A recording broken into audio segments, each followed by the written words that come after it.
कौन थे ये कपालिक, जिनका नाम सुनते ही गूंज उठता है श्मशान का सन्नाटा, जला हुआ चिता, भस्म और खोपड़ियों की मालाएं। एक ऐसा संप्रदाय जो न तो मंदिरों में रहता था, न समाज के भीतर, बल्कि उस अंधकार की गोद में जिसे साधारण मनुष्य देखने से भी डरता है। कपालिक वे साधक थे जो भगवान भैरव के सबसे रहस्यमय और प्राचीन उपासक माने जाते हैं, जिनका जीवन ही मृत्यु का वरण था और जिनकी साधना की अंतिम मंजिल थी पूर्ण मुक्ति। वे शरीर को नश्वर मानते थे और आत्मा को शुद्ध अग्नि की तरह जलाकर शिव में विलीन करने हेतु जीवन जीते थे। उनका नाम कपालिक इसीलिए पड़ा क्योंकि वे हमेशा अपने साथ एक कपाल यानी मानव खोपड़ी रखते थे, जिसमें वे तांत्रिक आचरण करते, प्रसाद चढ़ाते और मृत्यु के प्रतीक के रूप में उसका उपयोग करते। वह खोपड़ी उनके लिए सिर्फ एक वस्तु नहीं थी, वह एक यंत्र थी, शरीर और संसार की क्षणभंगुरता की याद दिलाने वाली चेतना की घंटी। कपालिक साधना में शव साधना, श्मशान साधना, पंचमकार प्रयोग, मांस, मदिरा, मीन, मुद्रा, मैथुन और मां काली या भैरव की गुप्त तांत्रिक विधियां सम्मिलित थीं, जिनका उद्देश्य भय को जलाना था, क्योंकि जब भय नष्ट हो जाता है तब साधक शिव हो जाता है। कपालिक समाज से इसलिए अलग रहते थे क्योंकि उनका पथ उस संसार के बिल्कुल विपरीत था, जहां लोग सुख, अहंकार और भौतिक उपलब्धियों को सत्य मानते हैं। वे नग्न रहते थे, भस्म लपेटे हुए, अपनी चेतना को जागृत करने के लिए श्मशान की राख लगाते थे, क्योंकि मृत्यु ही अंतिम सत्य है और मृत्यु को स्वीकार कर जो साधक साधना करता है वही जन्म मरण के बंधन से मुक्त होता है। कपालिकों की साधना किसी पुस्तक में नहीं मिलती, यह गुरु शिष्य परंपरा से ही हस्तांतरित होती थी और इनकी विशेषता थी अघोरता। अघोर का अर्थ होता है जो घोर नहीं है, यानी जो भयंकर प्रतीत होता है वो वास्तव में परम करुणा का रूप है। कपालिक अघोरी साधकों के समान ही श्मशान में ध्यान करते थे, जहां हर पल मृत्यु सामने होती है और यही मृत्यु उन्हें मोक्ष की ओर ले जाती थी। ये साधक काली की गोद में बैठकर अपने भीतर के भय, वासना और मोह का विनाश करते थे। उनका विश्वास था कि जब मनुष्य सबसे गहरे अंधकार से गुजरता है तब वह अंत में प्रकाश को प्राप्त करता है। कपालिक तंत्र साधना में मंत्रों का उच्चारण, बीजाक्षर विद्या, यंत्रों की स्थापना और खगोलीय शक्तियों के साथ सामंजस्य बैठाने की क्रियाएं सम्मिलित थीं। उनका सबसे प्रिय देवता था भैरव, जो स्वयं महाकाल हैं, जो समय के पार हैं, जो संहार करते हैं लेकिन मुक्ति भी प्रदान करते हैं। कपालिक साधकों का एकमात्र उद्देश्य होता था स्वरूप स्मरण, यानी स्वयं की दिव्यता को पहचानना, और इसके लिए वे किसी भी हद तक जाने को तैयार रहते थे। कपालिकों का मानना था कि समाज के नियम और धर्म की सीमाएं मुक्ति में बाधा हैं, इसलिए वे उन्हें तोड़ते थे, डर को गले लगाते थे, मृत्यु को आह्वान करते थे और भीतर ही भीतर अमृत बनते जाते थे। वे नकारात्मक नहीं थे, बल्कि अत्यधिक सकारात्मक थे, क्योंकि उन्होंने हर उस चीज को स्वीकार किया जिसे दुनिया त्याग देती है।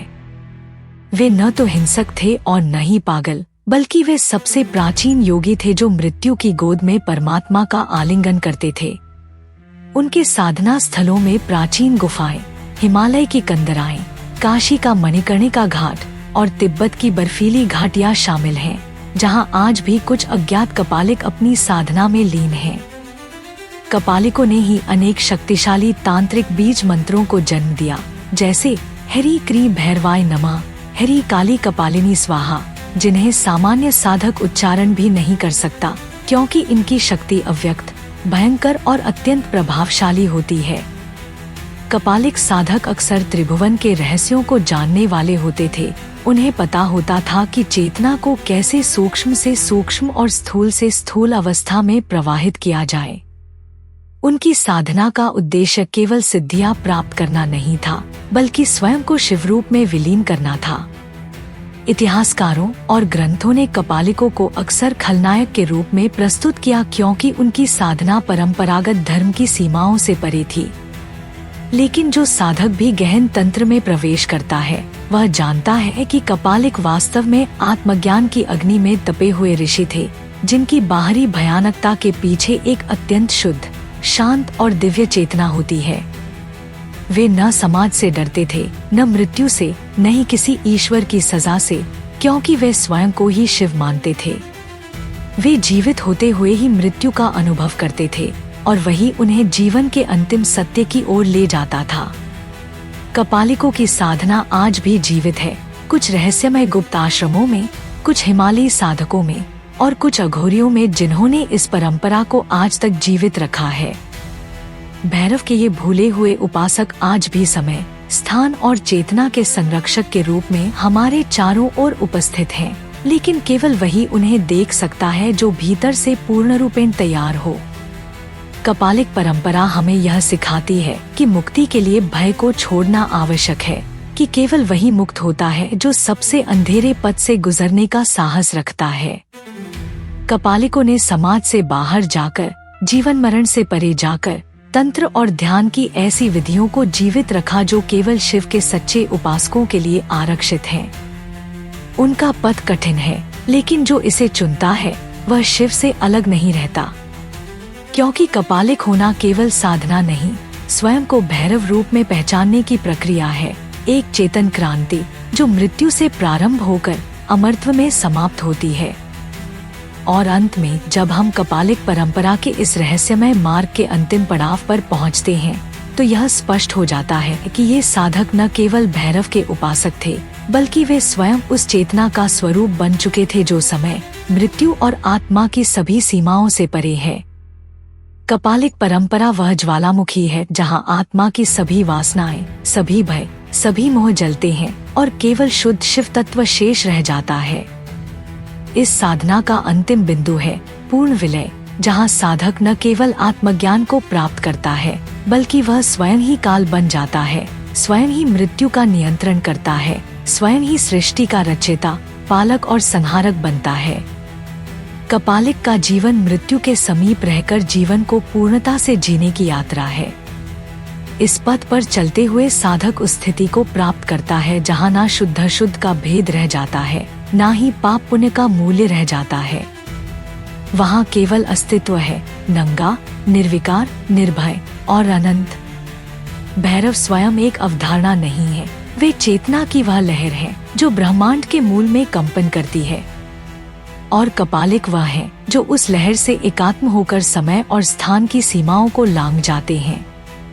यही कारण है कि कपालिक साधना को केवल गुरु द्वारा दिया जाता है, क्योंकि यह साधना किसी पुस्तक, मंत्र या शास्त्र में सीमित नहीं हो सकती। यह जीवंत होती है और केवल उसी को प्राप्त होती है जो स्वयं को मृत्यु के हवाले करने को तैयार हो। कपालिक की खोपड़ी मात्र हड्डी नहीं होती, वह जीवन और मृत्यु के मध्य की सीमा होती है, जहां चेतना स्थिर हो जाती है और आत्मा अपने वास्तविक स्वरूप को पहचानती है।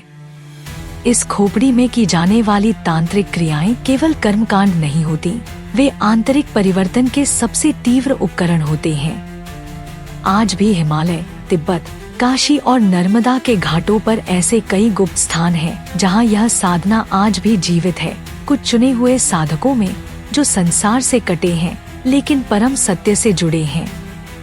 यदि आप कभी इन स्थानों पर जाते हैं तो संभव है कि कोई निर्वस्त्र साधक जिसकी आंखों में अग्नि और हृदय में शिव हो, आपको एकटक देख रहा हो। वह कपालिक है। वह दिखने में सामान्य नहीं होगा, पर उसकी उपस्थिति ही ऊर्जा की तरंगों को झंकृत कर देगी। वह बोलेगा नहीं, लेकिन उसकी मौनता में पूरे ब्रह्मांड की ध्वनि छिपी होगी। कपालिकों ने मृत्यु के भेद को पार कर जीवन की असली गहराई को स्पर्श किया है। उन्होंने दिखाया कि सच्ची मुक्ति केवल साधु बनने से नहीं, बल्कि सबसे काले अंधकार से गुजरने के बाद प्राप्त होती है। कपालिक होना साहस की पराकाष्ठा है, क्योंकि इस मार्ग में सब कुछ खोना पड़ता है, शरीर, मन, अहंकार, समाज और यहाँ तक कि स्व का भी भाव, लेकिन जो बचता है वह शिव होता है।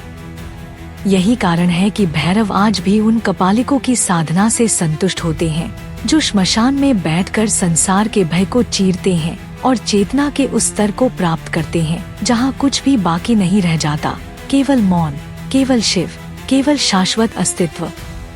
और यही मौन, यही अघोर, यही काली रातें, यही भस्म और खोपड़ियों की गूंज, यही कपालिक परंपरा की आत्मा है। यह साधना आज भी जीवित है, यह शक्ति आज भी तुम्हारे भीतर है। बस आवश्यकता है साहस की, समर्पण की और मौन के भीतर उतरने की। यदि आप वास्तव में जानना चाहते हैं कि मृत्यु क्या है, जीवन क्या है और मुक्ति क्या है, तो कपालिकों का रास्ता आपके लिए खुला है। वह इंतजार कर रहा है उस साधक का जो भैरव को केवल पूजता नहीं बल्कि जीता है, जो मृत्यु से नहीं डरता बल्कि उसे आलिंगन करता है। और एक बार जब आप इस पथ पर चल पड़ते हैं तो पीछे कुछ नहीं रहता, ना धर्म, ना अधर्म, ना नाम, ना पहचान, केवल भैरव, केवल शून्यता, केवल मुक्ति। यही है कपालिकों का अंतिम रहस्य, एक ऐसा अंधकार जहाँ से केवल प्रकाश की उत्पत्ति होती है।